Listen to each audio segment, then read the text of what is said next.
Okay. All right, we're good. Yay. How exciting. Right? All right. Welcome to another episode of Make Me Smarter. You good? All right, there's my buddy, Matt Livingston. Make me smart. Make me smarter. Oh, wow. So this is my friend, Matt. He's a professional poker player. I've known Matt for... Better part of a decade. Over a decade, I think, yeah. And he's probably... hands down the best poker player I know. Now, there's a couple other guys in our group that are probably, he would objectively say better, like John and stuff, but... John, yeah, John's a way better. John's a way better poker But, like, player. as far as, like, my personal close friends, like, he's hands down the best. So, let's start with poker. What do you think makes you a great poker player? You're going to laugh, but Okay. Not liking to gamble is... Really? Yeah. That's a really great start for my channel, especially. Go ahead. Hey, I mean, I think, I lived in Vegas for 5 years. Yes. And, I think your audience will laugh at this, but I've put $0 ever into a slot machine. That's not true. You and I were together at Gold Coast once, and I put like a 5 in your machine, and you said this is the first time. I didn't, or something like that. Okay, but did I put the money into the I don't machine? think so. I think I did it just to force you to gamble, if I'm not mistaken. No, I have no problem gambling, but what I'm saying is, it's not, Right. the step one to being a successful poker player is probably just responsibility and money management, honestly. If you don't have those things down, you're basically going to fail almost as a default. Because you'll just never make enough money to cover the leaks that you have. So even if you're an amazing poker player, if you're a degenerate, you're just screwed.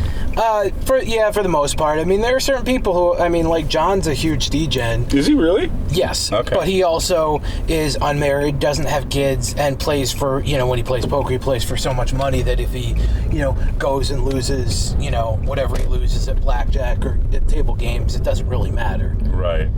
But having a wife and kids...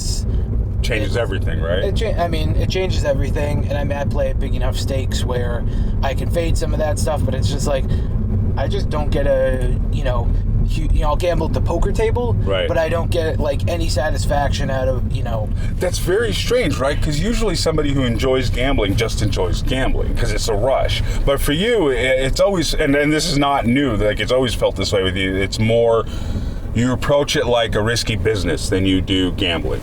Yeah, there's if you've played poker with me, there are certain people that'll tell you I'm the biggest maniac at the table, that I gamble more than most people, and then there are other people that tell you I'm the biggest nit and I have no gamble, and another part of being is I know which people will say which thing. Right. Because I played with them and everything. But that just goes to what a good poker player you are, right? Because then nobody can pin down what your style is. I hope so. But I think that the people that basically say that don't play enough hands, I'm too tight, they're just wrong. They're wrong? Yeah, they're wrong. Yeah. Because from the hands you always tell me about, I'm like, there's no way anybody thinks he plays tight. I give way more action than most people, and I'm certainly not afraid to gamble at the poker table, but it's just off it, So that I think that's probably the biggest thing to being a successful poker player is being comfortable with whatever you're doing, right, and just don't waste your money somewhere else, because then you won't have it. Well, what do you think makes you really good at money management then? What sets you apart from other guys in our group that may not be as good with their money, like I was, for example? I was obviously never as good as you at poker, and I only cut it online because I could play 20 tables and get rake back. Yeah. But what makes you better, you think, at money management than a lot of the other guys that do this? I compartmentalize really well. The difference between losing $1,000 in a hand of poker where I'm taking some marginal spot gambling, mm-hmm. And spending spending $20 on something that I don't really need are two vastly different operations. It's not like... Oh, really? In some sense I wasted, because it didn't work out, I wasted $1,000 on the poker table, but I don't know that I'm wasting $1,000 because I considered it at the time to be the right move. But then, like, when I'm in the airport, my wife makes fun of me because I'll carry a plastic water bottle and fill it up at the drinking fountains instead of spending $4 on a bottle of water, which annoys me to no end because I shouldn't spend $4 on a bottle of water, regardless of how much money I won or lost. So would it be fair to say you're a life knit? Yeah, to some extent, I'm certainly willing to, like... By the way, for those that don't know what knit means, cheap? Yeah, I mean, for when you play with nits at the poker table, they are the people that when they enter a pot, you know that they have aces or kings, or they just think they have the best hand, and they're not willing to take chances because they just think it's going to waste money or they don't know how to navigate situations. Right. Is knit short for anything? No. No, right? Not. Like it might be, and after playing poker for over a decade, I should probably know, but I don't think it is. I don't think it's short. Like, yeah, like, where did it come from? I don't even know the history of the word. Do you? No. It's weird that we don't. But I also don't know where a lot of these poker terms come from, so... Sorry, adjusted the camera there. Anyway, but yeah. So, all right, you're a life knit, and I think your money management, like you said, makes you a better poker player. But you're also incredible at, like, reading your position and you know, putting the other guy on a range. So, like, for those of you who don't play poker, why don't you do this? Because you do it better. Okay. Explain, like, how you put somebody on a range and why you think you're better at that than other people like me, who's an average player. Well, I mean, you skipped a whole bunch of steps, so everyone knows what a range is. Okay, yes. So, like, you tell them what a range is. Okay, so the quickest poker lesson I can give is when somebody plays a hand of poker, we'll do Hold'em because it's easier and you have 2 cards. Yeah. And they, are first to act and they raise a hand, they have 2 cards and they know what those 2 cards are, but I don't. You don't know what they are. But what I approximate is, okay, so what hands would this person raise in this position? Mm-hmm. And I know they'd raise aces, and I know they'd raise kings, and then you just go on down the line and you, like, cut off the bottom parts depending on, like, the situation that they're in. So this is against a player you were a little bit familiar with, right? Because against somebody you're not at all familiar with, can you still put them on the range? Yeah, I'm just going to be worse at it because I don't know anything about them. And, like, you use every stereotype in the book. You look at the people and, based on their appearance and how they're handling their chips and their age and their clothing, you use all the little bits of information that you have in all my experience, doing this for as long as I've been doing it. Right. And you make guesses. And, I mean, that's really all poker. You're in some situations, but your knowing is still a guess. Sure. And you might be right or wrong. Sure. So you're putting your opponent on a range of hands. Yeah. So this is the top end, this is the low end. Well, the range is, this is every hand that I think that they would do this with. Right. And you adjust that on every street, right? Based on what actions they take? Every single time they do something in the hand, it's their turn to check or bet. And they do one of those things, and then the size of their bet, and then the cards that come out on the flop, and then how many opponents are in the hand, and literally every single little thing, for lack of a better description, tells a story about their hand. And it adjusts your read. Yeah, and so they're trying to tell a story, and I'm reading the story and listening to what they're telling me, and the difference is, like, really good players, their stories make sense start to finish, and whether they have the hand that they're pretending to have or they're bluffing, they know this is what my story is supposed to read like to a player who's paying attention. And bad players don't know that, so consequently, like, when a bad player is bluffing, there's going to be, like, a hole in this story. They're telling a story that makes no sense from start to finish. It makes sense at various points, but then there's just something that doesn't make sense. And you just pick up on that, and you're like, something's not right here. And usually when that's the case, like, they either played a hand that you didn't think they were going to be playing, or they're bluffing. And it's, usually one of those two, and you find it, you figure that out. Okay. And the better you are at reading stories and reading other people's stories and listening and telling your own stories, the better you become at poker. But, going back to a range is every hand that the person will play in that same manner, whether they have the hand or not. And so I'm playing my hand against the whole range of hands that they'll play like that. Right. And sometimes, they're, if you break down their range, and their range is going to be, 60% bluffs and 40%, what they're actually supposed to have. At the end of the hand, like, you're making decisions based on that, and sometimes they're in the 60%, sometimes they're in the 40%, and the end result is you're going to inevitably be right or wrong. Right or wrong, 60% of the right or 60% of the time wrong. Yeah, based on where they are, and usually that number is not really 60-40, it's drastically weighted one way or another. Sure. And sometimes you can be really sure of which side they're on. And that's the way behind, way ahead thing, right? Do you want to explain that? So, like in a hand, when you're almost assuredly way ahead or way behind. Yeah, way ahead or way behind is, just it's when you're bluff catching, you don't have a very good hand type of thing, and your opponent's doing something, and it's like, well, you beat all their bluffs, but if they're not bluffing, then you're losing to their hand. You're losing to basically everything else. And they're in between situations where, well, I have a pretty good hand, and my opponent can think he has the best hand and be wrong about that. So there's a lot of situations that'll, the whole spectrum will be available there. That's fair. All right, so we've gotten a little bit technical, or probably a little bit too technical for the average person. Yeah, right out the gate too. Right. So let's pull it back.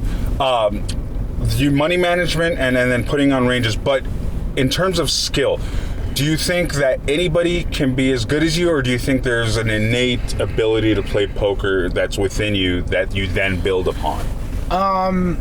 Or do you think it's a skill that anybody can build? I don't think just based on my experience, everyone has a ceiling. Mm-hmm. I certainly have a ceiling, and some people's ceiling is conceivable, depending, it's a lot of work. Yeah. People would ask, like, oh, you play poker, and they're instantly fascinated. And right, like, totally. And they have all these questions and everything, and usually like, don't play poker. If you're, okay, that's your advice to people? That's my advice to most people, because that's very familiar to like musicians telling people don't be a musician, comedians saying don't be a comedian. Right. Yeah, you're not as funny as you think, but I think that so most people, everyone has a ceiling, and the amount of work that it takes to even like approach that ceiling for most people is way more than they could ever estimate. Like, I've played I started playing poker in college, and so that was like 17, 18 years ago I started playing,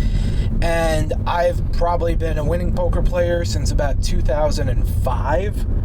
So, 2005? It took me. Yeah, that makes sense. Yeah. Well, thank you. Well, no, I was trying to think back. Yeah. But I'm saying, so it took me, a while, and when I first started playing poker, I was in college. I had an internship in New York City. I would go to Foxwood sometimes on the weekends, and I would play 2-4 limit hold'em, which is not a big game, but I would drive a couple hours out there because it was fun, and I would play, and everybody is terrible at those stakes, and I was no exception. But I thought I was better than everybody else. Okay. And then I would go a month later, and I would think about some of the things I had done a month prior and be like, oh my God, how was I doing something that terrible? And thinking it was a good play. Yeah. And literally just had no point of reference or no concept for how terrible I was being. But like, it was terrible in the right direction in terms of like I was being aggressive and doing some stuff, but it was still terrible. Sure. And a couple months later, I would realize how terrible that was, and I would cease doing that thing and think, wow, I am so much better now than I was a month ago. And I was still terrible. And then that process would continually repeat itself, and it's been quite a long time since I've, had any kind of revelations like that where it's like, wow, I am so much better than I was, or like, these mistakes I was making, because mostly now what happens is like a mistake that here's a really good fundamental of a good poker player is self-awareness. Sure. But that's important in life too, right? Yeah, but you can get away without being with a certain lack of self-awareness for a lot of things in life. Yeah. And in poker, you can't. Like, if you make a play, even if you get, I can make a terrible play and get lucky and win the hand. Sure. And if I'm doing it right, I should realize that it was a terrible play on my own without somebody telling me, or hey, if somebody tells you, that's even better. Right. Well, that's one of the first things you learn as just starting poker players. Results don't matter.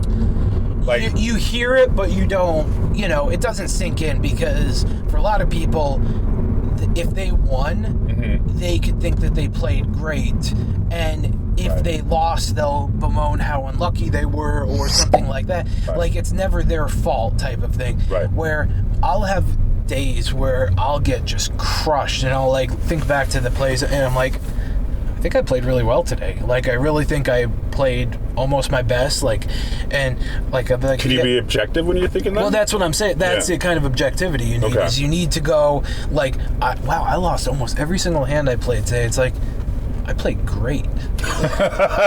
And like, but that's hard to do. Yeah, but be truthful and mean it. And I mean, I've had that feeling, and I've also had days where I won a bunch of money. I'm like, wow, I am so lucky to win that. Like, I just played like shit today, but this one big pot I played terribly, or Right. And sometimes it's not even terrible. It's just like you can make a really big mistake, like in poker, where basically it's going to be like 95% of the time that you think the person's bluffing, and 5% of the time they have it, and like they might actually have it, and like you make a play based on 95% of the time, and then you could still get lucky and win that hand. Right. So there's a lot of leeway, but people get lost in all of that because there's just so much room to be wrong about your assessment of things, or to be kidding yourself, or winning when you're playing bad or losing when you're playing good, and just I mean, when it's tough to be honest with yourself just walking down the street, right? Imagine having to be honest with yourself about your own skill, your own ability, your all these things, and then money on top of it with poker. It's just like, holy cow. I'll tell you a story. Yeah. So Mark. Yes. And Mark's a mutual friend of ours who's also a poker player for 10 plus years. Yeah, 15 years probably. Yeah. But he has a friend, and I won't mention the name, but Mark will know. If Mark listens to this, he'll know who I'm talking about. Okay. And Mark's told this story that he used to play with this guy, and this guy used to be a student of Mark's. He was a good friend, and Mark would try and coach him and everything. Mm-hmm. And Mark would give him lesson plans, and the guy would like listen to the stuff, and like he was a really smart guy, but he didn't get it. Which is another funny thing you encounter in poker. Is just you encounter these people who are some of the most successful people in the world. Like actual smart guys. Super smart people, super successful, businessmen, doctors, like literally every walk of life. Mm-hmm. And they are clueless and horrible at a poker table. And it's really weird that you could be like this titan of industry and then an idiot all at the same time. Sure. But anyway, so back... Sure, but you find that in real life, too. Yeah, but you don't... You do, but... Like, I've met CEOs who I've been like, how are you running a company? Okay, but that's your doubting their ability to, like, run the company. Sure. This, you're not doubting their... You're just like, how are you so good at this and so bad at this when you don't think you're bad at this, or some of them don't care. Right. But anyway, circling back... Do you think it's possible they just have too much money and they don't care? Oh, there's every walk of life there. Yeah. But back to the story. So this is a guy who would do these things and would like say that he understood these things, and then when it came time to put them into practice, never did. And it became really obvious that he thought he understood or was just but never actually understood these things. And one of the stories Mark tells is like he played with him in like some session or something, and I think his buddy played a hand like just terribly, like objectively terribly, and got super lucky to win this hand. And it was like he was kind of a nit-ish otherwise, but he won a lot of money that session. Mark's a nit too, right? At Omaha, yes. At Hold'em, no. Okay. But he won this hand and won a lot of money. And then after the session, like Mark was thinking like how terribly he played, and he was like thought he played so good because he won all this money. Right. But his coach, the person who knew better, like watched it all happen, and it's like you played, and instead he's thinking you played terribly, and the one hand that you won all the money on, like you also played terribly, but you won money, and so that's the only thing that matters. And I mean, for me, it's a joke saying, because you're supposed to be not results oriented, right? Which means the only thing that matters is making the right play, whether you win or lose. Right. But that's not most people. It's whether you win or lose is the only thing that matters. So that's that's the one of the jokes I say. Hey, if I won the hand, I played it well. Right? That's really funny. All right, so let's pull back again. You can say if you're not comfortable answering any of these. What stakes are you playing right now? You said you started at like 2-4. I started 2-4 Hold'em. So I mean that's a game. 2-4 Hold'em plays really, really big because it's just everybody plays all these hands and everything. Sure. But in reality, like, you're gonna win a couple $100 or something in 2-4 Hold'em one way or another. 2-4 Limit is where you started. Limit was probably that was the first time I was in a casino. It was like in 2005 I think 2005. Okay. I won $180 and thought I was the best player on the planet. And now, I mean, it's a sliding scale. A lot of people. You play more PLO now than Hold'em. Yeah, I don't play Hold'em really outside of tournaments or like bigger games that I kind of get myself into. Right. And for those of you who don't know what PLO is, you get 4 cards instead of 2. Plays just like Hold'em otherwise. Except you must use 2 of your cards. It has very little relation to Hold'em, except you get cards and there's a flop. It's the same structure. Board. Yeah, same structure. You get 4 cards instead of 2, but like similar structure. Yeah. Okay. I mean, you get. The difference is, like, you get aces in PLO, but you get 4 cards, and in Hold'em you get aces and somebody has kings, and you're going to be 80-20 favorite over their hand. But in PLO you get aces and they get kings, and they decide to put in their kings. Even if you have their kings like in the worst shape possible, you're still going to be like 70-30. Oh wow! And a lot of times, I mean, even some you might be 60-40 against like good kings that don't mesh with. You're talking pre-flop, right? Before you've seen a board. So the idea being that in PLO, you're never too far ahead before the flop. You're never too far ahead. Or too far behind. Yeah. Okay. And so so a bad player can kind of. Like Mark's student, he can get away with. In the short term in PLO, like you're gonna. It's called variance, which is basically the roll luck will have on your results in the short term and the long term. But the variance in PLO is much higher because you get into in Hold'em. For people that play Hold'em, if you get a flop and you have, let's say, red aces, and the flop comes like 10-9-4 with 2 clubs.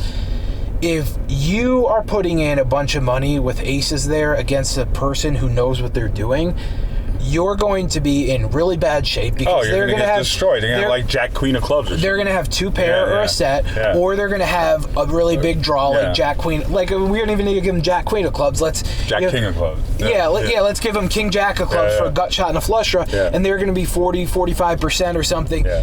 So that's your best case scenario. And that's if they're behind. That's if they're behind. They're going to have 55%, or they're going to have 45%. Yeah. And when they don't have that, you're going to have 10% or less, or something like that. They're going to have 2 pairs set, and you're going to be like way behind. So that's a way ahead, way behind type situation. Yeah. So. But that's kind of uncommon in Hold'em, just because you only get 2 cards, so it's tougher to create those combos. In Omaha, there's just a lot more cause to put money into pots because you'll have that same flop, and somebody will have a set of 10s, and you can have a draw like King, Queen, Jack with clubs that's a slight favorite over the exact nuts at this point. And I mean, that happens a lot. So you just have these hands where both people are so excited at how big of a hand they flop, and they want to put in all this money, and neither one of them is making a mistake. In Hold'em, you get these, when you play a big pot, most of the time, if the cards are turned over, somebody's making a big mistake. Somebody's making a mistake. Yeah, if the cards are turned over. And in Omaha, you're just constantly presented with these situations where that's not the case. Got it. So what stakes PLO are you playing? So I mean, this summer I've been playing at Aria, and there's 5-5-10 and then 5-10-20, and I'll play bigger if the games are good, but you'll find a lot of players who just kind of refuse when they play the biggest stakes. They refuse to sit at the lower stakes if the bigger stakes are going, regardless of how. And I've noticed you don't do that. No, that's because for me it's like it's an hourly thing. I mean, like. The last trip I was sitting 5-5-10 a lot, and I would be on a list for the 5-10-20, and a lot of times when my seat came up, I would just pass on it and not take the seat in the bigger game because the game didn't look that good. My game was good and it was easy. There weren't tough players who were going to force me to make, into spots where I'm going to make mistakes. But then at other times I was playing the 5, 10, 20. We had a 5-card PLO game, which is even more gamble. It was 10, 20, 40. So when you say 10, 20, 40... So those are the blinds. So in pot limit Omaha, you can't open for whatever you want. Right. You open for the size of the pot, which... So in 5, 10... Or less. Or less. In 5, 5, 10... you can open to $40 is the first raise. In 5, 10, 20, you can open to $80, and then in 10, 20, 40, you can open to $160 as the first raise into a pot. So there's a small blind, a big blind, and then a third blind in your games? In the 10, 20, 40, it's a straddle. In the other game, it's a rock, which is kind of a straddle. Is it a mandatory straddle? Or? Yeah, we do mandatory. And it's on the button? The rock rotates around. The person that won the pot previously puts it out. So it's a kill. Kind of. Kind of, yeah. I don't play enough limit to... It's basically a kill, but I mean, some of the games it's just in line. It's like a 3-blind game with the straddle. Okay. So you play up to 10, 20, 40? Honestly, I mean, like, I'll have my name on the list for 50, 100, but the game is very rarely good enough. 50, 100 PLO? Yeah. How big does that game play? That also varies, but... give me an idea of the stack in front of each player at a game like that.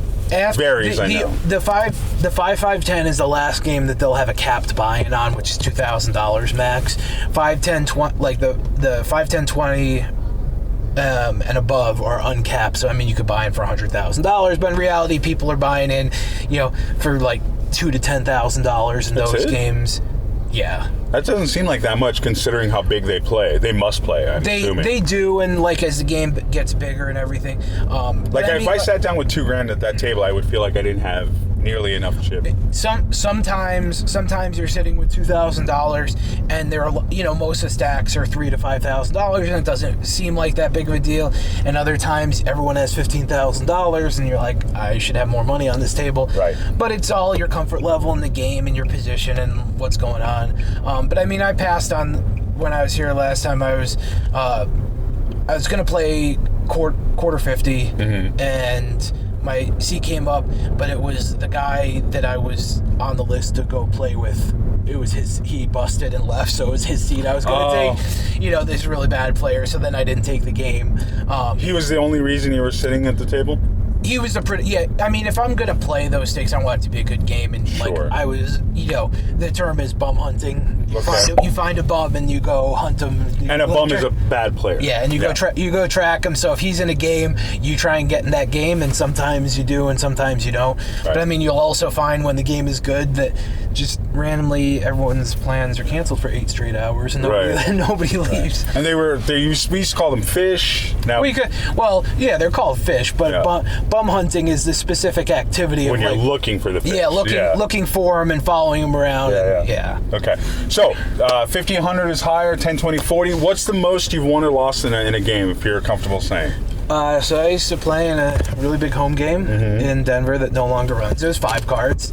Matt's from Colorado, by the way. From Colorado. And in Colorado, we have a $100 maximum bet rule in the state. So the most you can, there are casinos, but in any of the casinos, the most you can bet at any one juncture is $100. Before I moved there, I guess it was $5. I can't imagine how bad that was. Why even play? People have gambling problems. Yeah, for $5. A lot of people like gambling, and for a lot of people, they only gamble for $5 anyway, so it doesn't even matter. I guess that makes sense. But so the bigger games we would play are home games at people's houses and stuff, and so there's politics and networking involved and all that. But about 3 years ago, I won, I think, $93,000. In one night? In one night, yeah. It was about 16 hours we played. I won $93,000. I can afford my Tesla with that. And I'll be honest, I played really well and ran even better, Well, which you need to do, right? It's not just playing well, you need to be lucky as well. Yeah, I mean, you can avoid some spots, but I mean, if you're running bad, you're going to lose regardless of how well you're playing, and if you're running well, you're probably going to win regardless of how well you're playing. Right. Which is how terrible players win tournaments. Yes. That bird just fall in the street? Yeah, that bird looks like it's not in good shape. That's not a good place for your bird. But so then 3 weeks later, I had my biggest loss, which was $43,000. Oh. And you know what? I also played really well that day. Good. No, yeah. I was leaving the game with my buddy who actually came into town for that. Mm-hmm. Like, I had him come into town, I got him into the game, and we were leaving. We were waiting for the elevator. It was about 7:30 in the morning, and we've been playing for 14 hours. Ooh. And he looked at me. He's like, "You seem like surprisingly okay." And I just kind of shrugged my shoulders. I said, "What was I supposed to do?" Like, it was, I go, if I can win 90 grand in a game, I better be okay losing 40? 43 in the same game. And so, what does that feel like? To win or lose? Like, what is that? What does it feel like? this is going to be really disappointing for everybody listening. Okay. It doesn't feel like very much anymore. Oh, come on. Seriously, it's 90 grand. That's more money than people make in 3 years sometimes. Yeah, and you know what? That's another, like, I'll circle back. When I first started playing, I used to play online for a living. I used to be a structural engineer. Well, that's how we met. We played. Yeah, I don't know if this camera's facing forward or not, but this big blue building in front of us is fountain blue, and I designed the tower, so it hasn't fallen down in a decade. You designed this? Yeah. No, you didn't. Yes, I did. Did you really design this tower? Yeah. I didn't. How do I know that? I mean, I knew you were an engineer, but I didn't know you designed this tower. Yeah. I mean, the structural part of it, the architect decides what it's going to look like. And my firm worked on that I was working on that for 2.5 years. Wow. Yeah, so for those of you that just caught on, he used to be in engineering, or he got a degree in engineering. Yeah. Civil engineering, right? Civil, and I did structural, which in some colleges is its own degree. I mean, it's all a branch of civil, but I mean, some colleges might actually give you a structural engineering degree. I'm not sure, but I did civil with a focus on structural. Wait, how do we get into engineering from how it feels to win or lose that much money? I don't know. I just saw the building. Oh, you saw the building? Okay. But I don't remember how we got there. I was like, but I want to know what it feels like. You said not much. Well, I know how we got there. Okay. So I used to be an engineer, and I used to play online. And when I started playing online, there was, like, I consider it like an annoyance number, was the amount that I would be down before I was like, I'm annoyed. Okay. And when I first started playing, it was $400 or $500 or something, because I was playing pretty small stakes. Right. And that was like the number where I was like, okay, I'm kind of annoyed, I'm losing now. Right. And after, a few months, that number got bigger, and it got bigger. And like when online poker essentially went away in the U.S. legally in 2011. April 2011. We all got screwed. That number was probably... It was about $4,000, I think. Was a number where, like... That was a number you were comfortable with at that time? It wasn't even comfortable. I mean, I've lost, 8 or 10 grand online. But it was the number where it started to register that I'm losing and I'm annoyed about it. Okay. It was about $4,000. And then I started, I moved to Colorado. And, when I started playing in these bigger games, I was invited. There was a big hold'em game I played in. And that number, like... at its peak was honestly like $10,000. Like I would start, these games were just so big that it's like, if I can't be stuck at least $10,000 and not even feel it, like I should not be here. Sure. Type of thing. Sure. I mean, that's an important part of poker, right? You have to feel comfortable losing that much money. At least it has to not impact you.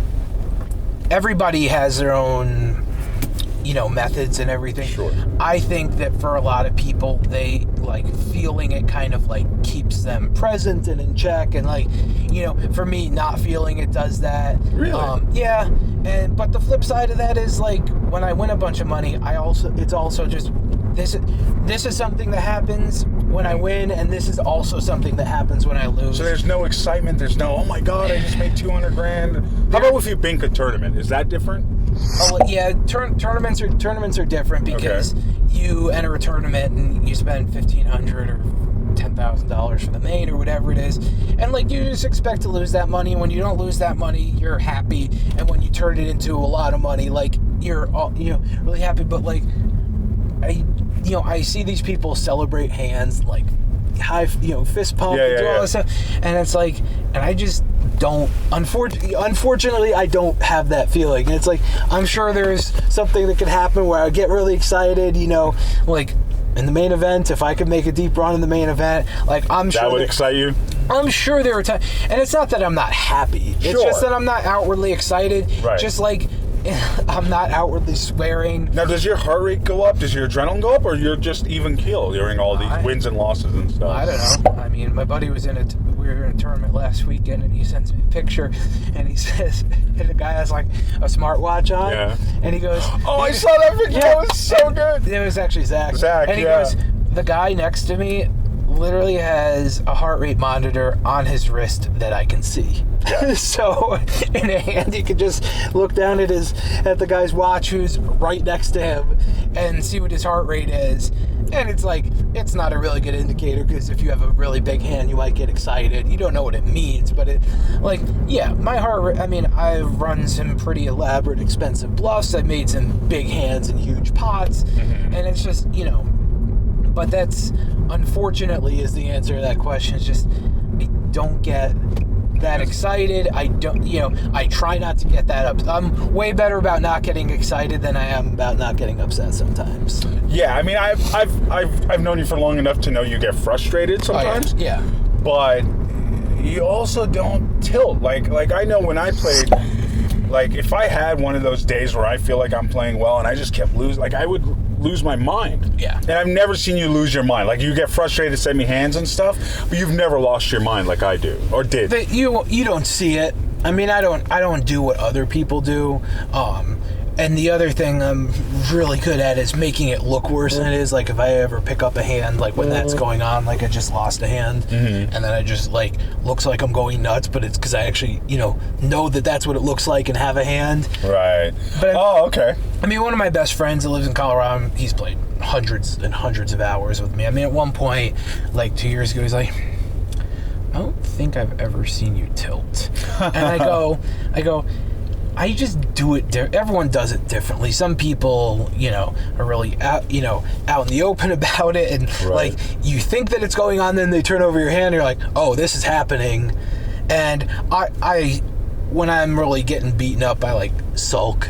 Is more that I've seen. I've seen you sulk, and I've seen you get frustrated, but I've never seen you tilt, and I've never seen you get like visibly angry or things like that. I do occasionally, but it's not usually. It's usually a like culmination of things like, I had a couple of really good years, and then things weren't going well for a while, and I make sure that every time I go play, I like start from zero basically emotionally. So like, okay, today's gonna be a good day. Today's a new day.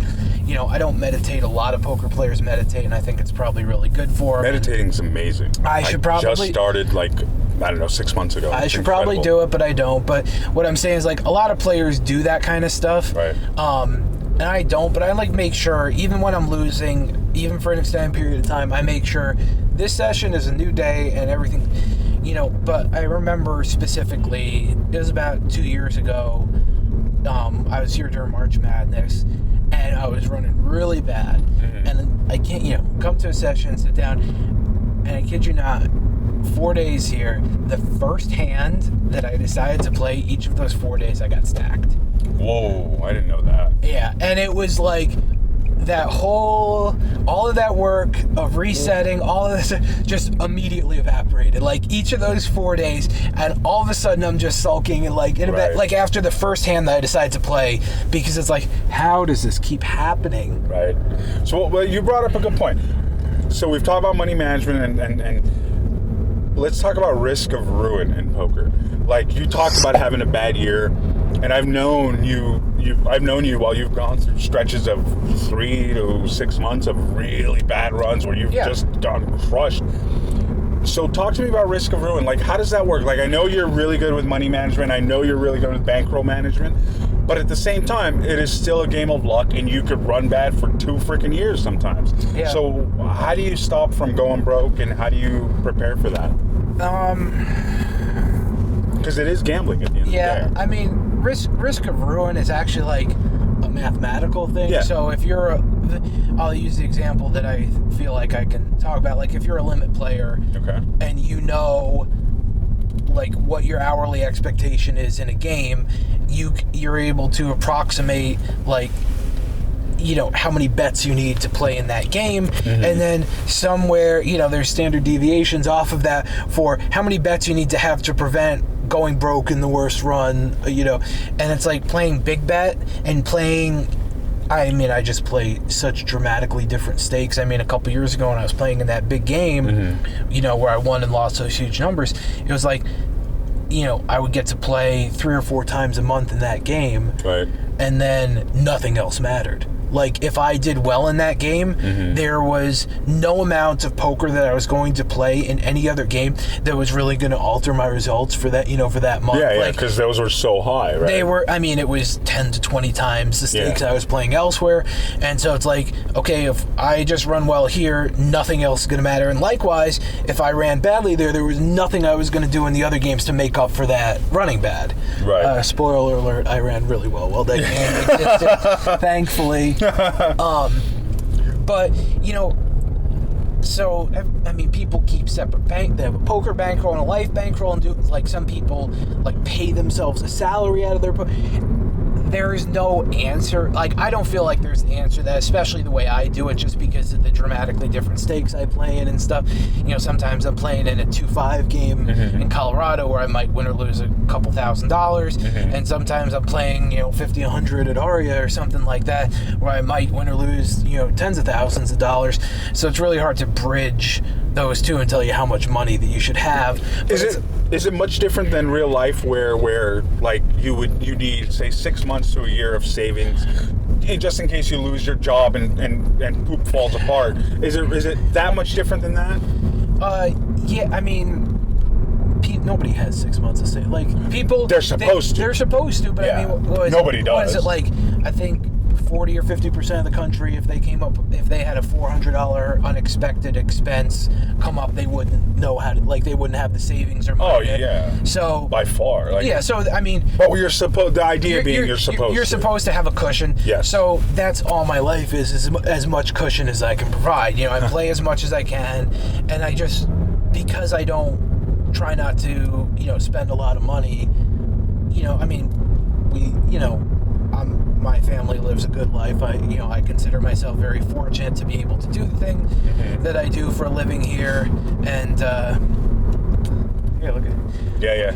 We got. This is why we drive up and down the strip on this thing. Yeah, for the entertainment. Yeah, definitely. Terrible everyone is driving. Yeah, you should see this at night. Like, unfortunately, the inwards, I haven't figured out the lighting yet, but the outwards with all the people is insane. And we almost got pulled over. It was crazy. It was a lot of fun. Yeah, but the people are terrible drivers here. Oh, they really are. That's why insurance is more expensive here. When I first moved here, I'm like, how is it car insurance is more expensive in Vegas than it was in LA? And then after driving here for a year, I was like, oh yeah. Oh, everyone sucks at driving. Everyone's so bad at driving. Anyway, poker. So I mean, I think that, you know, in reality, the biggest thing that has enabled me to be comfortable is just making sure when I make money, I save money. And so that there have been, I had a couple of years where I basically made, about 3 times, 2 consecutive years where I made about 3 times what I would hope to make in a year. And so consequently, the last couple of years where things have been poor, well, guess what?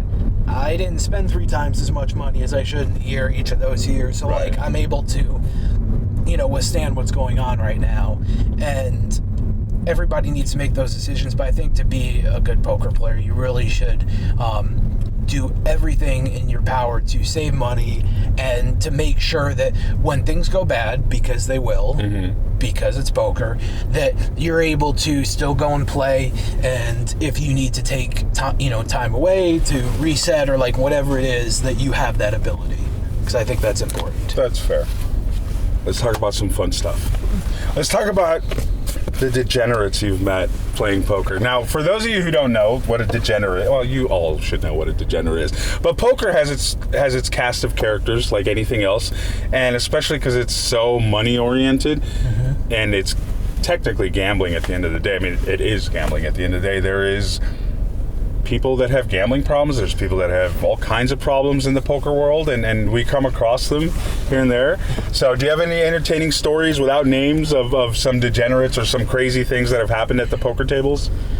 I mean, honestly, more of this stuff happens away from the poker tables. It's the leaks that people have, playing out in the pits that end up being more entertaining. Gambling real money instead of playing poker with their money. Poker's real money. I mean, gambling and other things. Yeah, where they're gambling against the casino. I mean, I was here in March. I had a buddy show me a picture on his phone. He was playing one of those like video poker, and it populates like 100 hands or something like that. And he shows me that he got dealt a Pat Royal. Oh wow! On there, and I'm like, so I'm like, how much were you doing a spin? He goes, it was $50 a spin. And I go, how many times did you have to check those buttons before you hit keep on all the 5 cards? And he goes, I didn't touch anything. He goes, and I learned after, he goes, there's nothing I would have done anyway. Like the second that happened, it just locked up the machine, the lights start going off. And I go, so how much was it? He goes, $40,000. But I mean, for those of you who don't know, so these video poker things, it used to be like you get one 5-card hand and you try and make a 5-card hand. But the casinos, in an effort to, facilitate everybody's need for gambling, they make it where you get your 5-card hand and you play up to 100 more. And then it populates 50 or 100 hands or however many hands out of that 5 cards it does. Yes. So he got dealt a royal flush without a joker. How many hands? I don't remember if it was 50 or 100, but there were a lot of little cards. Wow. So every single spot is a royal flush. I mean, it's the biggest jackpot you can win. Yeah. I've gotten a Del Royal, and it's on my channel, but I got it on 3 cards or 3 real, and that paid like I forgot. Damn, I think $3,000. Yeah. So this was $40,000 on a $50 spin. Yeah, that's amazing. But I also suspect that he might not be winning in the pits even with that, because these guys, I mean, but one of my best friends, I spend a lot of time with him when I'm able to after playing poker, and he plays blackjack and occasionally roulette and stuff, and I mean, I watch him bet. He scaled it back a little bit, but it used to be he would play 2 spots at $1,500 a hand. Blackjack. $1,500 a hand. $1,500 a hand, and he would as he would win and the count would get better, he would partially press the bets and everything. I mean, I saw him betting $8,000 or $9,000 in the 2 spots on a good run. Right, and when you say when the count gets bad, like he plays such high stakes that the casino doesn't care that he counts the blackjack cards? They don't, honestly, from what he said, they don't really care that much anymore. It's, first of all, a lot of it are 6-deck shoes, so, like, you can count, but you're not doing that well anyway. Yeah. But even in double deck, I mean, where you really know what's going on, like, if you're doing something dramatic with your spread, which is when the count is in the house's favor, you're betting like the minimum, and then the minimum. Then if the count gets in your favor, you like go to the table maximum. They're gonna care about that, but mostly, he knows what he's doing. He's been here about every weekend this whole year. He knows what he's doing and what they'll, that he's not going to get in trouble, and they just don't care. Right. But one of my favorite stories from recently was I was here a couple weeks ago and was with him and his buddy, they were chopping.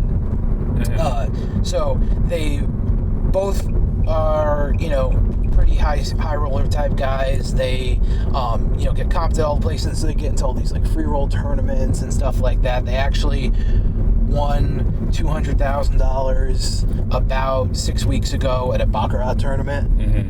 I mean, 200K, just like and they give you promo chips, so you those are chips that you must gamble with. You must gamble with them, and so you bet promo chips, and if you lose, they take your promo chip, and if you win, you get your promo chip. And so if you bet $1,000 promo chip and you win, they pay you $1,000 real chip, and they push your promo chip back. So it's a process of turning that fake money into real money, but you can't change the promo. So like when they won the 200K, they gave them $180,000 in $5,000 chips. Oh wow! And $20K in ones, and those are the denominations you have to bet. You can't break a promo chip into smaller. Oh, so you can't even like bet smaller or. Nope. You're betting those $5,000 chips and those $1,000 chips. So. Wow. But anyway, I was with them and they were playing, and so they literally just have a pile of chips between them, and they're taking turns betting hands. And the one guy bet a stack of yellows, which turned out to be $10,000 on a single hand of blackjack, and he gets blackjack. So that's really good for you. And the dealer's showing an ace. So they're like, God damn it. Yeah. Well, you take your money. And then as a secondary problem, the dealer realizes, because one of the two is a little drunk, there was a black chip in there, so he actually only bet $9,100. So the hits keep coming, you know. Right. And they have this discussion, and he's just like, take even money. The guy's like, they don't have it under there.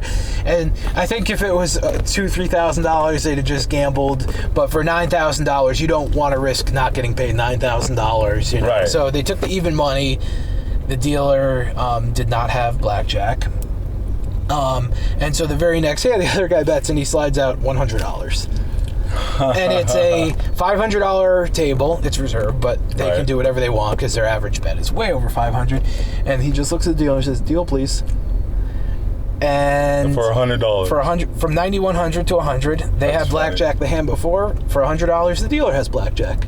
That's funny. So I mean, I don't like gambling, but one of my favorite activities is hanging out with these guys while they gamble, because it's like, you just enjoy watching them. Do you get the rush from watching? I get what I can only imagine is, you know, almost all the happy feeling when they win, really? And only a fraction of the disgust and nausea when they, you know, inevitably drop $10,000, $20,000, $30,000 doing this. Because I feel for them, even though they care but don't care, you know. But oh, that's just too much money for me. Mm-hmm. You know, like even if I was supremely well off, like, I don't think I would ever gamble that high. Like, I always tell the people on my channel, like, I love slots. I've loved slots for a long time, but like 2, 3, 4, 5 tops, you know, like. Literally, I think the only casino game you'll ever catch me playing is when I have some friends in town. I'll play Pie-Gow poker. Oh, I love Pie-Gow, yeah. But yeah, I mean, I bet a quarter a hand, which is usually table minimum, because it's like, and if I win or lose a couple $100, I mean, that's it. Yeah, and you could play forever on Pie-Gow because it's so much but I mean, chopping. It's a very rare occurrence when I play, and it's, you know, to kind of decompress and hang out with friends and everything. But I mean, they'll start betting, you know, $100 a hand. I mean, and they got problems, and they'll end up with $1,800 on a hand here or there. And obviously, when they do that, they just get a full house with like kings up top when they bet $1,800 because they're really good at the game. Why is this not focusing well? I don't know. It's interesting, right? I think it's because there's a bus in front of us. Yeah, so the lighting is weird too, probably. And the camera, look, like, do you notice, like, it's just like refocusing? That's funny. Oh, we forgot to do a clap at the beginning. Let's do it now. All right, sorry about that. That is for editing. Oh. So we forgot to do it in the beginning, so it's going to be in the middle of the video. But so what that does is when you're editing multi-cameras, like you do a clap, and then you look for where the clap spike is, and then you can align every single gotcha. input. I see. Yeah, that way editing is way, otherwise it's just going to be a nightmare, or impossible, really. These are things I don't have to worry about. Absolutely. So, have you ever, like, you started as an engineer and then poker, have you thought about doing anything else? Like, do you, like, I remember for a while, like, when poker was not going well, you were thinking about a career change. Do you remember that? That was what? It was right around 2011, yeah? No, it was probably, it was like 5-6 years ago. Oh, okay. Because it was, the universe conspired against us in a way where my wife and I, we met here. We were looking to move to Colorado, where her family's from, because neither one of us ever, you know, wanted to live in Vegas and raise a family here. And so how'd you both end up here? Well, I ended up here because I graduated college in New York and wanted a job and didn't want to be back east. I decided to, you know, I looked at Denver and I looked at here and I looked at Arizona. At Phoenix, I got like the best job offers here. And, you know, it just seemed like this is completely different than what I was doing. So I came out here, and my wife was a dance major at UNLV. Okay.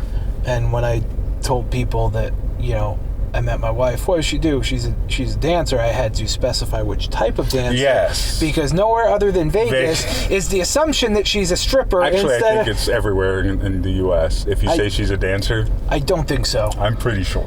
I don't think so. Comment below. Yeah, comment below. I don't think that. There are a couple of there's got to be a certain prevalence of strip clubs, I think, for that to be the case. And Vegas is like, that's... every corner. Yeah. Yeah, There's a pawn shop and a strip club. Yeah. In some cases, you can pawn your stuff in the strip club. At the strip club, and buy a gun, too. Yeah. Yeah. But, okay, so the she universe conspired against you guys. Yeah, because we, in April 2011, like, we... Before Black Friday, which is the day that the DOJ came down on online poker here in the U.S., we actually were under contract on a house in Colorado. You were in the middle of buying one. Under contract, yeah. Like, we had found the house we wanted to live in, under contract on it, planning to move because, hey, I can play online poker anywhere. Right. And, like, so then that happened, and we had to, like, reconsider, and I just decided I can make it, I'll be able to make it work. We'll figure it out. Like, still just wanted to move. And so we ended up doing that. And for a while, it got kind of tough because online poker was just really sparse. Yeah. And, I was playing in, a couple of home games, but hadn't developed quite the network that I had yet. Right. And, yeah, it got kind of tough for a while. I'm like, okay, well, I love playing poker, but at the same time, it's like my main goal is just to do, I would do, if there were some job that I could make enough money at, that I could, support my family and do similar stuff, like, and then just occasionally play poker, I would do that. You mean even engineering? Even now. No, so engineering is not that job. Like, It's not? No. So, I have some friends, one of the guys works for Lockheed Martin and everything. And I would guess he probably makes $150, $160 a year. He's younger than I am. He's one of the smarter people I know. Right. And, he's an electrical engineer. And my stepsister is an electrical engineer for Northrop Grumman and runs some division out in LA. And because of the positions like electrical and mechanical engineers can have with defense contractors and stuff like that, you can make really good six-figure salaries and everything like that. That's not a thing in civil. It's it's really not at all. I had my worst year last year in probably like a decade, and I still made more money than I would as a civil. Yeah. Wow. My buddy who just moved to North Carolina, we graduated college together. We moved out here, separately, but together at the same time.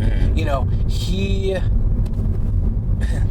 Welcome to Vegas. That is not a turning lane, buddy. Welcome to Vegas. Anyway, yeah. But I'm pretty sure he just touched six figures. Wow.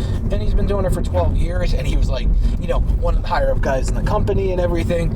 It's just not a thing for civil engineering for the most part. So engineering's not it. Not my engineering. Yeah. For a lot of people, yeah, you can make a ton of money, but it's just like, I don't know. This is for better or worse. This is going to be my life. That's the thing, right? I was just about to say. I think you just make too much at this point to be able to switch careers and make anywhere near. Yeah, and I'll travel, or I don't want to move. We're not going to move. I'll make it work in Colorado if I have to travel or whatever. You just love Colorado that much?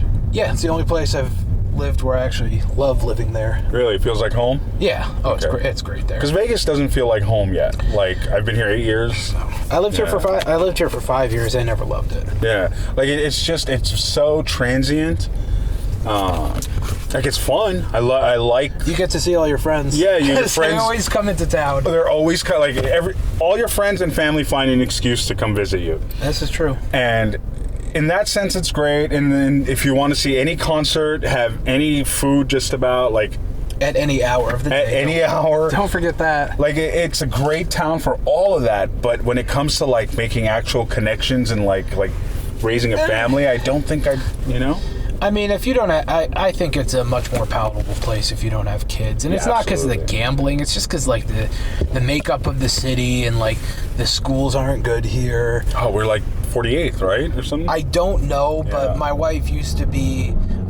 she used to work for Horace Mann, which is an insurance company that markets primarily to teachers. I had car insurance for a while. Yes, you got car insurance. But she would tell me these stories and show me these emails that she would get from teachers. Mm-hmm. And it's like, really? Really? Really? Like what? Just the grammar and like the rightly or wrongly the projection of the level of intelligence from the people who are teaching your children was disturbing, to be polite about it, you know? Well, yeah, I mean, if a teacher sent me an email and it was full of like grammatical and spelling errors, I'd be like, are you really a teacher? Yeah, I get that. So, I mean, but we so Colorado feels like home for the first time. Yeah, we've lived there. It's coming up on 8 years here. We love it. Her parents live about 15 minutes away, which is a very long trek for them and nothing for us. So it's like kind of perfect. Right? That's funny. Yeah. That's really... North Carolina is the only place that felt like home to me. That's where my buddy, he moved to North Carolina. Oh, really? Yeah. To what part? I was in the Triangle. I feel like Raleigh-Durham. I feel like Asheville is the right state, or the right city. Okay, that's west, I think. Isn't it? Or is it east? It's east.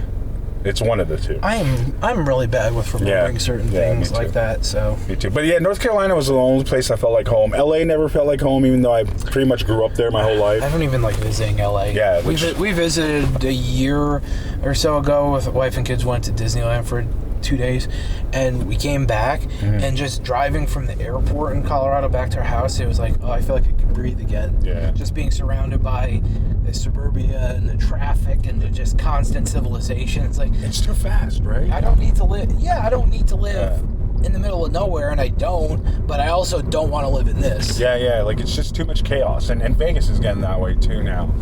But at the same time, like, it gives you something to do, like my YouTube channel's here because of my move here and all that, so... It's an interesting place to live. Yeah, I'm here for now, but we were talking about this the other day. Since I'm here, like, I've thought about getting back into poker as it gets something to do, and just to bring it back around to poker. But I don't know if I'm cut out for it, man. Like I said at the beginning of the podcast, like, I was good in the sense I could play multiple tables, get rake back and break even, play tight. But like, as a good player, I was never a good player. And like, I don't know if I want to get back into it. What would you say to somebody like me that wants to try and see if they can hack it again, or for the first time at poker? Like, what stakes should I start at, or should everybody start at? You know, give general advice, I guess. I mean, I think for people who kind of know what's going on, and you know, it's kind of a low bar to clear to be, you know, with how bad some people play. If you just know what you're supposed to be doing and can do that most of the time, you'll probably make money. But like, don't rely on it. Go, you know, I had one of my buddies in Houston. I mean, he has kept a like separate little poker bankroll, separate from, you know, his life. Sure. And you know, you got a great shot of your building, by the way. Sorry. Thank you. Yeah. Yeah. I mean, it's been sitting there unfinished for 10 years. It's unbelievable. Right? But yeah, go ahead. So your buddy? But yeah, so I mean, he'll play and he, you know, plays at that, and he's a winning player. But you know, he has a very good job and everything and does that. And so he plays poker when he can, and he keeps records of it. Keep records, because how else do you know if you're winning or losing? Sure, you have to. Yeah. And like, make sure you're having fun, but like, go and try and win money. Like, play at the lowest stakes that you can, or whatever the lowest stakes that you're comfortable playing at, like whatever your lifestyle dictates and everything. And if you can prove to yourself that you're making, like, if, you know, for most people 1-2 no limit or something might be the lowest stakes available. Right. And if you go, you know, and that still plays pretty big. It can. For the average person. It can, yeah. And I mean, go put in 100 hours. I mean, maybe it'll take you 6 months, like, but go put in 100 hours or 200 hours or whatever, and like, keep records. And are you winning? Okay. And are you happy? Are you having fun? Like, does that supplement your income? Like, whatever it is. And if the answer is yes to enough of those things, and you want to take some shots at 2-5 when the game looks good, just like I'll take shots at 50-100 when the game looks good. Like, take shots, but do everything just kind of whatever is tailored to your life. You know, you were talking about wanting to get back into it. It's like, okay, well, you don't need to like dive in, just stick a toe in and see if it works, and try some stuff, and then, you know, just go from there. I think having, like, people want to have these like grand plans on, oh, I'm going to do this, then this, then this, and this. It's like, you don't even know if like the first step is going to work out. Sure. So like, come up with a reasonable first step and reasonable expectations, and then try and execute it and see what happens. So for the average person, let's say they can find a 1-2 or $100 no limit, $200 no limit table. So you'd like, it would be something like, so that what you're saying is it would look something like set aside $500, 5 buy-ins, see how you do with that, keep track, try and watch a couple YouTube videos on how to play better. Yeah, I mean, I would say if you're not sure if you have the basic skills and knowledge to beat a game like that, where people are just going to be so bad, and you're not going to encounter professional poker players playing, for the most part, or you won't encounter real professional poker players. I mean, very at 1-2, probably not. No. No. I mean, there certainly are. Okay, depending on where you're at, because it's like if you're a good 1-2 player, and your game is good, like you can make potentially $20 or $30 an hour if the game is good and you play well. Do you think a 1-2 player can make $20-$30 an hour? Yeah, I mean the good ones, the better ones. That's 15 buy-ins an hour. All right, 15 big blinds an hour, excuse me. Yeah, but it's a big bet game. So I mean, I would guess that if I was sitting at a 2-5 game, over 1,000 hours or something, I would expect to make $45-$50 an hour, maybe more, depending on how good the game is and how deep the stacks are. That's really good. But the reason I'm kind of going 1-2, people are worse, and the raises are bigger. I mean, in 2-5, most people are going to open to $15 or $20, but in 1-2, people might open to $10 or more. Yeah. So the pots are just bigger proportional to the stakes.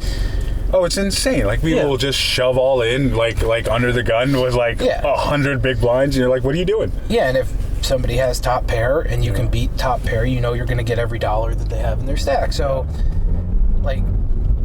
but I would say if you're not sure if you can beat a 1-2 game, then go buy a book, go buy a poker book, go watch some videos, go do something like that first to kind of get brushed up on things, because it doesn't you spend $30 on a book. Right. YouTube videos are free now. But I'm just saying, if you win one pot, that you wouldn't have. That book has paid for itself. You kind of have to look at it like that if you're going to be, if you're going to do stuff like an investment. I mean, it's no investment basically. Right. Some of these books are expensive as far as a book goes, but as far as what it's going to provide you in direct returns, it's nothing. So. Well, I think that's going to be the biggest problem for people, is that disconnect between it being entertainment versus treating it like a job, like you do. For most of us, it's still gambling. It's still gambling. So we want to take the risks, and so I think that's where the disconnect is. You're not a risk taker in terms of, I'm just going to gamble here. You're a risk taker in terms of, I know what his range is. I think I can push him off his hand. I mean, totally different. Still gambling. It's gambling, but it's a totally different thing. Right. It's a different beast altogether.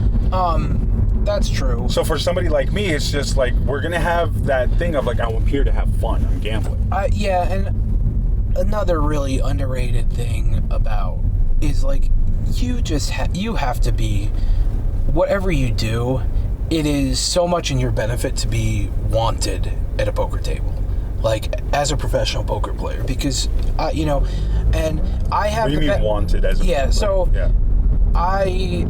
a lot of the things that I do, are just kind of who I am, but I've also pushed certain things in directions, because I play in a lot of these home games where they're invitation only, and if the person running the game doesn't want to play with me, I don't get to play. You don't get to play, absolutely. So I need to. You don't get invited. Yeah, so I need to do things, whether it's from a personality and being a sociable standpoint, or giving action standpoint, or whatever it is, to be wanted in that game. And I bring as much of that as I can when I'm in a game in a casino, even though I can play in whatever game I want in a casino. But it's I want people to want to play with me. Sure. Because and this is gonna be a knock on no limit players, but I very rarely play Hold'em ever. Right. And especially not in casinos. But sometimes if the list is long, I end up in a Hold'em game. Nobody's talking. Yes. People have headphones on. Yes. People are just in their own little world. They don't want to interact. It's listen, dude. This is still this is still a freaking game. Right. If you're not going to enjoy yourself and you're not going to make it enjoyable for other people to be here, go do something else, please. And because Omaha, you get 4 cards and there's more gambling, there's, for some reason, just always more conversation, too. And so, like... Is there less people with headphones and stuff in the PLO? Yes, there is. Really? Ridiculous. Yeah, and I mean, there's every spectrum of that, too. Sure. But yes, by and large... More social. Yeah, the game is so much more social. Huh. And I didn't know that. To put another exclamation point on that, so when I played this 5-card game, they had a 5-card game running at Ari last weekend. It was even more friendly and social. Everyone knew each other's name at the table, but also nobody left for like 7 hours. But it's still like everyone was having conversations with everybody. And it's like, it was just more laid back and just a better experience for everybody being there. And it's like, if you're not going to... I genuinely love playing poker, right? Which is good. And I know a lot of, even some of my friends who play poker for a living, and they don't love playing poker. Right. And you know what? It comes off at the table that I love playing poker. And it comes off the table for them that they don't love playing poker. But how much of it is self-serving because you're good at reading people, so you want them talking and you want them joking, because then you can get information out of them, whereas somebody like me may not be able to. Honestly, that part is not even a consideration. Come on, it has to seriously, be. It's not. I'm talking almost constantly, like at a table, like having conversations with people, and when somebody's in a hand, whether I'm in the hand with them or not, I don't talk when I'm in the hand, and I don't talk to somebody else when they're in the hand. Like, I leave them alone to focus on the hand, but like, because they want to pay attention. I want them paying attention. I'll figure it out anyway. Occasionally, like, they'll say something or whatever, but I mean, a lot of people think that, rounders where KGB cracks Oreo, and they're looking for that thing from somebody. Right. It's like, that's like 0.02% of poker hands where somebody, like, first of all, where somebody actually has a tell dramatic enough where you really figure it out. I've only seen that once. I saw a guy that would stare you down when he had nothing. Like, he would just stare daggers. I mean, the first time I remember seeing something really dramatic was like 12 years ago. I was playing 5-10 at Bellagio, and this guy I played with a couple of times. I watched him make a bet. And then I watched him also make a bet that the way he put the chips into the pot was like night and day different structure. Like the way he actually moved and put the chips in the pot. And I was like, huh. And I saw one of the hands. Mm-hmm. And the first time he did it. I don't remember whether it was the first or second time, but I basically had bet A and bet B. And then I saw one of them, whether it was the hand or a bluff, and assumed that the other one was the other one. And so when he did the other one that I thought was a bluff, I just raised him, and he just folded. And he folded. I'm like, oh, that's cool. That works. Yeah. But that is very uncommon. Yes. Something that dramatic. I mean, and like people go, oh, well, their pulse was like jumping out of their neck or something. It's like, yeah, because he had fucking quads. Like, of course his heart rate was up. He was so freaking excited to make this hand. Sure. That, so you get all this information, but you need other information to basically decode it. Right. And you play with these people once, and like, so that's why getting these like physical reads on people, I mean, unless you play with somebody a ton, like when you play with them a ton, you should really pay attention and get an idea of what they're doing and why they're doing, and like if it looks different or they're acting different, because it matters. Sure. But I mean, most of the time you're playing the casinos, and I see guys once or twice a year that I play with, and it's like, it's not even. No, I get that, but so whenever I talk 5-10 minutes of getting to know somebody, like I could start to tell when they're uncomfortable, if they're lying. I may not know necessarily that they're lying, but I know that something's changed in them, right? And that's kind of what I was getting at. Like, I feel like you get that out of talking to people. Like, you at least get a feel for when they're being honest, when they're being genuine. That kind of translates to the poker. That's true, except that just when people are in a hand, they just shut up. Mostly. Like, mostly when they're in a hand, like, you can be as social and friendly as you want and everything, and most people, when they're in a hand and they're putting their money in there and they're, like, they know that no matter how friendly you're being, like, they put on their poker face and they behave themselves a little bit. Right. And, like, yeah, sometimes they'll do something that'll talk you into calling or folding or doing whatever, but it's not usually the case because they just button it up. Because they know, like, they look down at their cards. I mean, that's part of it, is like you're having a conversation, they look down at their cards and they get all serious. It's like, okay, right. I mean, but in Omaha, it's like, okay, well, is it a 10 high rundown or is it aces? I mean, you don't know what hand they shut up over, basically. Sure. But you know that they like their hand, but that's like, all you know. That's all you know. Yeah, that's fair. And they're, like I said, when it's game time, like, they're in game mode for the most part. Okay. But I just want people to have fun. It's a game. Right. Like, and if you can't be here doing this voluntary recreational activity and having fun and being friendly to the people at the table, like, what are you doing here? Right. No, I get that. That's fair. All right, so the GoPros are going to die soon. So a couple more things. One, where are you staying? Where am I going to drop you off? I'm staying at Park MGM, which is actually right here. Okay, we'll do one more little lap. Yeah. In the meantime,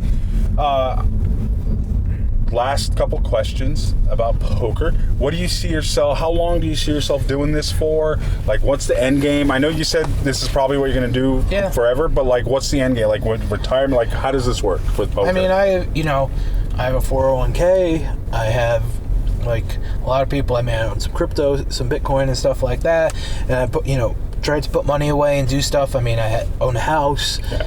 But I mean, I wish, if those big games were running, but I used to play in those big games, and you go there and you make every allowance to be there for every minute the game runs, because it's not sustainable. You're playing for these stakes, and with very few exceptions, there's not a big enough player pool, or people run out of money, and the game dies. And it just, the biggest games, that's almost always what happens, because you can play 2-5 all day, because there's going to be an endless stream of people showing up with $500, $2,000, whatever disposable income. Right. But the people, especially when you play with the same people every week, and the same people the fish eventually run out of money. The same people by and large are winning every week, and it's not hundreds of dollars, it's thousands or tens of thousands of dollars. Like, it just doesn't last. Right. So I mean, I've tried to make hay while the sun's shining as much as possible. Wise investments. Yeah. And like, invest money and everything. I mean, I would love it if I got to the point where, I don't have to go to work, where I can play when I want to play. And it comes, people like, basically, I'll use it. If I won the main event. Right. If I won $8 million in the main event, what would change? It's like, not a whole lot. I just wouldn't feel the obligation to go play in a poker game to make money. Right. But I would still go play in poker games to make money, because I really like playing poker. Right. But it's like, I would invest that money, and not worry about... Live off the returns. Yeah. Not worry about stuff like that. But, I mean, I just don't... I'm always... brushing up against people who are, way smarter, more successful than them, and all these different aspects of life, and I try and listen to everything they talk about, because they got there. That's really important, right? Yeah, they got there for a reason. You can, you can interact with some really smart, really intelligent people, and I'm always like, I wonder if there's anything there for me, or like, I wonder if I could do this, or... And I've always found that really smart people, really successful people are happy to share their wisdom and their secrets, and you know what I mean? Like, they're never like, oh, I can't tell you. They're like, no, this is how you become wealthy. This is what you do, or whatever you're talking about, Well, I mean, I think the it takes money to make money thing, I always heard that growing up, and I grew up, and my parents don't have money, and I didn't have money growing up, and we're poor as dirt. Yeah. And finally having money, it's like, wow, it's actually really easy to turn, not like at the poker table, but away from the poker table. I mean, like, hard money lending, or like, you hear an opportunity and you're like, oh, I can be a part of this, and like, it's, but you see all of these different things that come up, and you have the opportunity to involve yourself in them if you have money, and turn your money into more money. And it's just like, poker is the same thing. I mean, I have the opportunity to play in a 50-100 game if I want to, if the game is good, or if I don't have enough money, I can't play in that game. Right. I mean, there's the flip side where if things go bad. Right. You no longer have more money, but... How many poker players do you think have a 401k? Like... I mean... 10%? Like professional poker players? 20%? Because, like, I feel like you're so much more responsible than just about everyone else I know doing this. I really just don't know what the hell people do with their money. I mean, you hear about all these people and you think they're really smart and, like, got everything together. Right. And then invariably something comes up, you're like, oh, wow. Yeah, exactly. And then vice versa, somebody you think is an idiot is, like, super well off and equipped and all, you know. So, I don't know. I mean, not... I would say probably more than you think. Right. In terms of, you know, successful poker players. Like, they know they're supposed to buy some index funds and, you know, plan for their future. Because... You would think. Yeah. But I think, you know... I didn't for the longest time, for 40 years. Like I didn't plan ahead, you know? Like there's something that if you're not the type of person that instinctively knows to plan ahead, that it's a skill almost instead of an instinct. Yeah. That you have to build in yourself or else you'll just be completely screwed. Mean, you just gotta...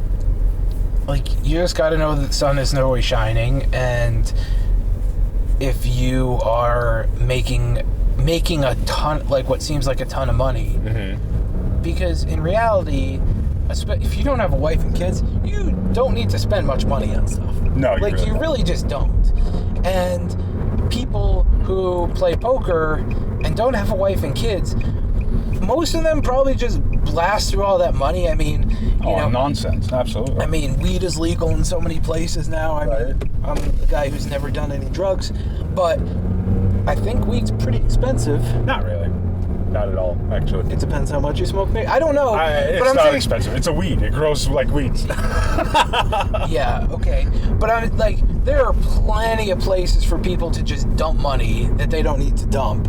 You know, between, you know, living here and going to clubs and drinking and, you know, gambling and all this stuff like that. And it's like, okay, well, you just lost, you know, $3,000 playing roulette. How much money did you put away this year? Right. Because, you know, I put away money, and it's like, the hope is that I never have to touch that money. Like, that money is just away, and it's over here, and I have money to live off of and play with and everything.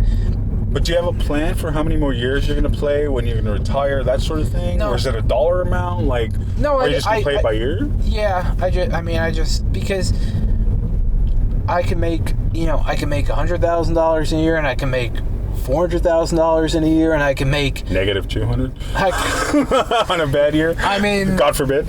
I mean, in theory, I shouldn't lose. I shouldn't.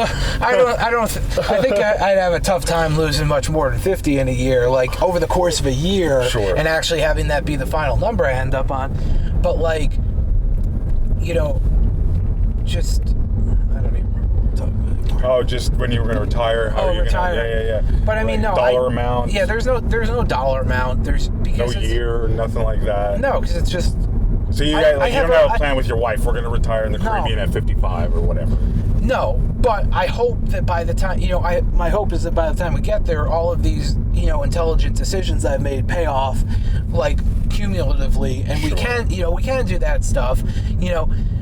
I grew up, my parents told me, you can go to whatever college you want and we'll take care of it, which was very nice, but I think it was an empty promise. I mean, I don't think they had, you know, college wasn't expensive like it is now in 2001. Right.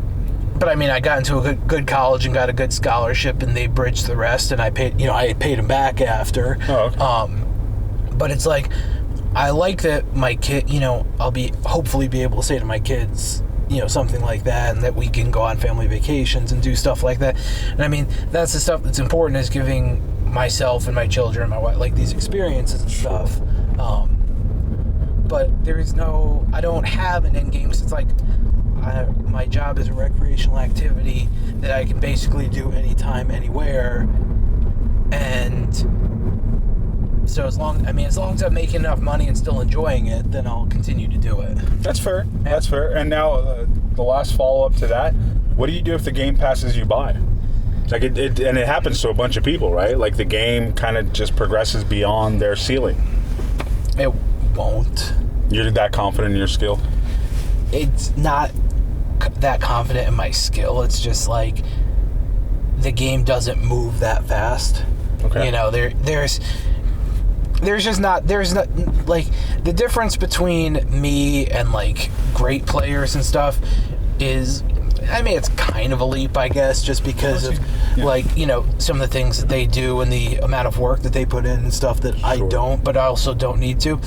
Well, I'm thinking back to when... But there's like, but the gap between like me and the bad players or the mediocre players who will always populate the game is like 10 times that divide. So like there's not, the game can't, I don't feel, and I think this is probably the case for most people that I would consider a good or winning poker player, it's just like there's no scenario where the game evolves to a point where the baseline player is somehow better than I am now. But see, that's what I was getting at. Do you remember when like the internet became a thing and like deuces cracked and all these training, like poker went from here to like here all of a sudden just because of internet poker and the training side. Right. Like the game really elevated. Okay, but what percentage of the players actually really elevated?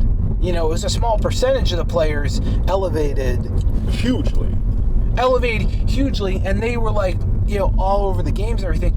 But it's like live, that's never going to be the case.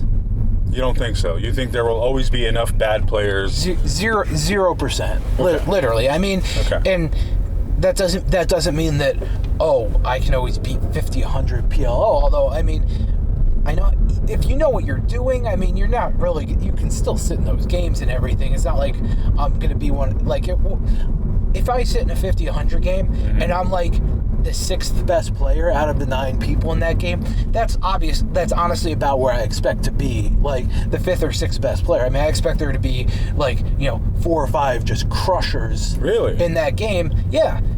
But and you're comfortable in that scenario? Yeah, because you just avoid the mines. It's not it's not avoiding them, but it's like I know what they're doing for the most part, and like I'll end up in some tough spots, but like their advantage over me is, you know, they have an advantage over me, but it's nothing considerable compared to my advantage over those other players. The bad players that are facilitating me sitting. So they're not going to put enough pressure on you to offset your ability to play against them, make money on the against and like the adjustments I can make about just, you know, tightening, making sure I have better hands and everything. So, you know, they're expecting me to, you know, be playing this many hands. I'm actually playing this many fewer than that. Your range. Yeah. And so it's like, you're not really going to hurt me that much because I'm just going to have the best hand than you so much more often. You know, and you make these adjustments and allowances for the fact that they're the better player and everything like that. So is that a typical adjustment you'd make against anybody should make against a better player? Just tighten up your range and play more ABC? Yeah. And I mean, in PLO, advantage or position is so important, and like Hold'em too. It's always been. Yeah, Hold'em, yes, but PLO so much more because you can play so many more hands. So like in Hold'em, you can be a great player and have position on me, and you know when I raise King Jack offsuit, you just have to fold 9-3. You know, you have to fold. But like in PLO, you know, I can raise with kings, and you can have like 9-7-6-3 with a suit, and you can just 3-bet me and you're gonna be fine. So like you can get tortured. So like, I mean, I've played in big enough stakes games where, you know, sometimes I'll move seats, but I don't like changing seats to get position, like especially on a good player or something. Like, and if I did, I would try and like move across the table from them, not just jump them, because I just don't think it's good. It looks bad to the fish, and it just looks bad in general. It does look bad. Yeah. So like I really try not to do that, but I have to, like, if I'm going to play in the game, I have to be able to play in the game. Right. But I've also gotten up from tables where I just have a really bad seat and don't think it's going to improve. It's like my life is just going to be so freaking difficult. So you just left the game? Yeah, I'll just go get on a list for a smaller game, and as soon as it comes up, I leave and go play the smaller game. Even though there were fish at the table, it was just the good players were making your life too miserable? Yeah, if I can't make money there, I mean, and that's what good and great players do, is like, they find the people, like, the fish are one thing, but I mean, they'll pick on the good players that are not as good as them, or are at a might be their equal, but are at a positional disadvantage. And I mean, you can make somebody's life just hell at the table, and most people are not willing to just go, I just need to go sit at a different table. Right. Like, you're comfortable with that. You're like, hey, I'm outmatched here, or I'm yeah, this is not a good situation for me, so I leave. I mean, it's an ego thing. Just like some people have to sit at the biggest game, some people will refuse to leave or do, like, just okay, like, it's fine. You can be the 9th best poker player in the world, and if you're sitting at a poker table with the 8 players better than you, that's not a very good situation. And this, it's a version of that. Right. So. All right. Well, you just got to be going back to humble and self-evaluation and stuff like that. That's what it's always all about, man. Yeah. It's always about reflecting, sitting down, taking a breath, and going, what did I do wrong today? What did I do right? Everything. Totally. Do you see online poker coming back anytime soon? I haven't followed that closely. I mean, Do you miss it? I do. Or do you prefer live now? I like live because I like the people. I also have better self-control live. Really? Yeah. Well, because if I'm playing online and something, I get unlucky or something, I want to scream at my computer or something, I can scream at my computer, and I mean, my wife will hear, but nobody that's when I used to play online. I used to yell at my computer a lot when stuff would happen, and I didn't play badly, but that was my mechanism for venting or whatever it was. And live, I can't do that, which is fine because I have other mechanisms for dealing with it. Right. But I think I'm a little bit better of a person dealing with it live than online. But I mean, yeah, I would love it if it came back and I had the chance to not have to travel and play. I mean, I play on some of those apps and everything that exist right now. But it would be good if 24/7 there were just games that I could sit down and create a schedule for myself and play. Yeah, that's what I feel. But it's been 8 years. It's been a long time. It's been 8 years, and I mean, I don't think anything's going to change anytime soon. So it's kind of, what am I going to worry about it for? If it happens, it happens, and if it doesn't. That was a terrible time. We were all playing online, we were grinding, and then I had I think $2 or $3 grand at the time online, but you guys had major money stuck for 2 years almost, right? Some of you? 4 years? 4? I thought it was 2. God, I don't even remember. It's been a long time. It was. I mean, I only played on full tilt basically, so PokerStars players got paid out right away. Yeah, they did. They were lucky. I think I had between my account and some of the accounts of the people I was staking, I think I had $35,000 ish or something tied up, and I just thought I was never going to see the money again, and then I did see the money again, and it was a good day. So you never sold it for because a lot of people did that, right? They sold it for a tiny... Once it's I think if you did that right away, you probably got away with it. But after a very narrow window of time, you would have taken a huge hit. Oh, you would have been taking 30 cents on the dollar or something like that, and it was it wasn't real. There wasn't really clear information on what you should be doing, whether that was a really good deal for you or a really bad deal for you, and I was just never consulted anybody about doing it. I just sat there, and then everything worked out, I guess. Yes. Yeah, I mean, the online poker thing was great in that it allowed you to play multiple tables. It allowed guys like me who were just average to make a little bit of living. Yeah. I just kind of miss it, man. I wish it would come back. And, we have online poker here in Vegas, but it sucks. Nobody plays it. Yeah. I mean, well, there aren't that many people that live in Nevada. It's 1 million now? Or I'm saying there aren't that many people that live here permanently. Yes. And then the people come here and they play poker in the casino instead of online. Yeah. If it were just a thing, or especially places where there aren't as many casinos, it'll be a lot better. If online poker came to Colorado, you might not see me for 2 years. Well, we need intrastate. It's not going to be enough for except for California, maybe. I think California has 40 million people. Yeah, California's the only one that could be in self-sustained. Every other state, I don't think, can do it. Well, but they're doing it now. I mean, Trevor plays in New Jersey, and is he making a solid living just online? But he plays live too, right? no, he plays almost exclusively online. Oh, I didn't know that. But he's also the best, or one of the 2 or 3 best players in the whole player pool of New Jersey. So, really stands out. But yeah, he does quite well for himself. But I mean, if I was rating myself as a Hold'em player on a scale of 1 to 100, trying to beat online poker, I mean, I might be an 80 or something, and he's probably a 96. Oh wow, okay. Which is he's very much better than I am. Trevor's great. Yeah, Trevor's a good player. Him, John, anybody else? Who'd you else from our group is better? I mean, nobody's going to understand who we're talking about, but it's a good way to end it. It'll be a personal way to end this conversation. Is there anybody else you think that's better between John, Trevor, anyone else? I mean, everyone, John is a super great player, plays crazy high stakes. Oh my God. He's a really big gambler and everything, but he's a great player. Jesse's a really good player. But I haven't played enough Hold'em with him or enough PLO with him. I know he plays a lot of PLO to really evaluate his game. Mm-hmm. I talk to Zach every day, basically, and he...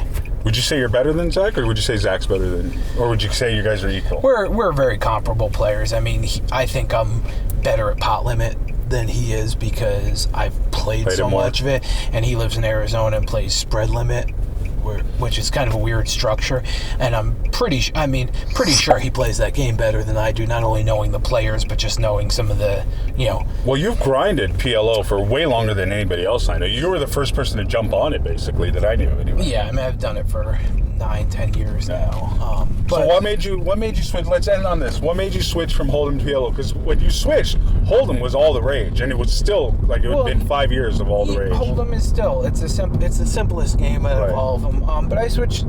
I started learning Omaha because I wanted to learn another game, and right now I'm trying to learn mixed games because I want to have the option of some of the games times to go to a casino and the best game, which is what you should strive for, is being able to play in whatever the best game you think is at the casino, and which is by definition the one where you estimate your hourly is going to be the highest. So you're learning more games strictly to expand where you can make money. Yeah, because I want to have the ability to be as flexible as possible. What else am I doing?